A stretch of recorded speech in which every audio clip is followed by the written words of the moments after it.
কালকে এইটারে আমরা করে আনা হয়েছে তার কুলো একদিনই মিললে কিরকম ছোটো বাচ্চার মতন কুলোর মাঝে ঘুমাই থাকছে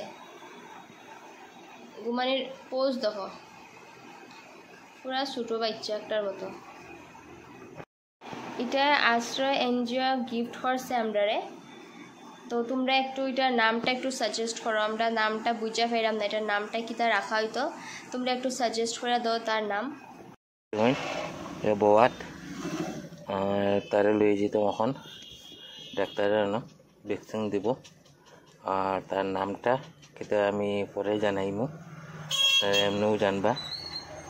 আর আপনারা জানেন ওকে একটা আপডেট দিছি স্ট্যাটাস যে আশ্রয় এনজিও থেকে আমার এটা গিফট দিছে থ্যাংক ইউ তার লাগে আর তার এখন ভ্যাকসিনটা দেওয়া যায় গাড়ির মধ্যে বওয়াত গরম লাগে তার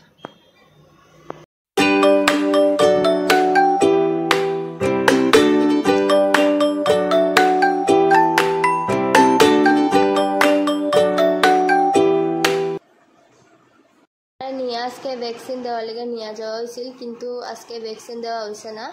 তো এই কয়টা ওষুধ দিয়া দিছে এটা খাওয়ানোর পরে তারপরে তারা ভ্যাকসিন দিব মানে আগে তো দেখলাম না ঠিকঠাক আছে কিনা তো ট্রিটমেন্টের লেগে এগুলো ওষুধ দিয়া দিছে।